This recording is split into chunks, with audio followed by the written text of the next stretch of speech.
Assalamu alaikum. Hello, my dear students. How are you? Today we are going to discuss the cropping seasons in India.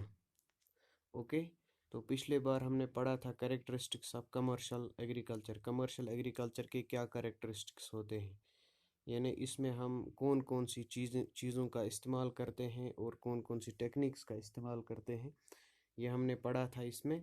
तो आज हम पढ़ेंगे कि cropping seasons, एक साल में कितने सीजन्स में हम क्रॉप को हार्वेस्ट करते हैं। तो इंडिया में चूंकि 3 क्रॉपिंग सीजन्स मेनली होते हैं, 4 भी होते हैं लेकिन मेनली 3 होते हैं, जिनका नाम रबी, खरीफ और ज़ैद क्रॉप है। तो हम इनको एक एक करते करके डिस्कस करते हैं।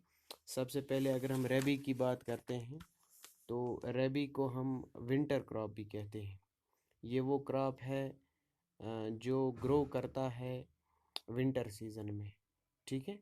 लेकिन इसमें क्या होना चाहिए, जब सीड की जर्मिनेशन होती है, यानी जब सीड जर्मिनेशन होता है तब सॉइल के अंदर जो है हीट थोड़ी थोड़ी बहुत होनी चाहिए, यानी वार्म क्लाइमेट होना चाहिए। ओके।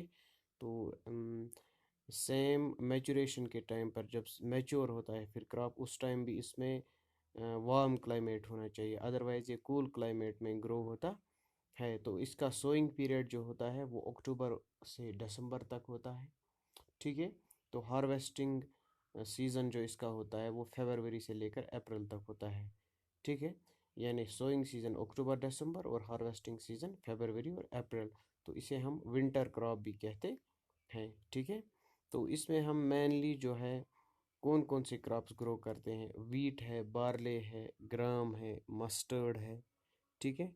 ये ऑयल सीड्स वगैरह जो हम ये रबी सीज़न में हम कल्टीवेट करते हैं, तो इसे रबी सीज़न कहते हैं, ठीक है। तो इसके बाद खरीफ सीज़न है। खरीफ जो है इसे हम मॉनसून क्रॉप भी कहते हैं, खरीफ क्रॉप को, या समर क्रॉप भी कहते हैं। ये जो क्रॉप है ये हम स्टार्ट करते हैं जो ही इंडिया में साउथ वेस्ट मॉनसून शुरू होता है। तो ये अकॉर्डिंगली जहाँ जहाँ पर जब जब मानसून शुरू होता है जिस जगह पर, यानी सबसे पहले केरल में शुरू होता है तो वहाँ पर हम बीज बोते हैं। उसके बाद महाराष्ट्र में होता है, कर्नाटक में होता है, मध्य प्रदेश में होता है। इसी तरह जो जो ये मानसून जो है आगे बढ़ जाता है तो हम खरीफ क्रॉप्स की जो कल्टीवेशन जो है, या उनको जो खरीफ क्रॉप है वो सो करते हैं, ठीक है। इनको समर क्रॉप्स भी कहते हैं, ठीक है। तो ये जो क्रॉप्स है ये वाटर इंटेंसिव होते हैं, इनको पानी की बहुत ज़रूरत होती है। तो वो ज़रूरत हम मॉनसून से पूरी करते हैं, यानी मॉनसून की जो बारिश होती है उसकी वजह से इसमें पानी आ जाता है। If there is any fluctuation in monsoon it effect the crop production.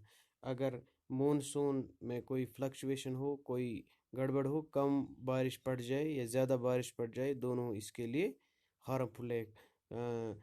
खासकर अगर हम बात करेंगे कम किसी मतलब किसी साल मानसून में बारिश कम हो जाए तो उस सीज़न में फिर प्रोडक्शन भी कम होती है, ठीक है।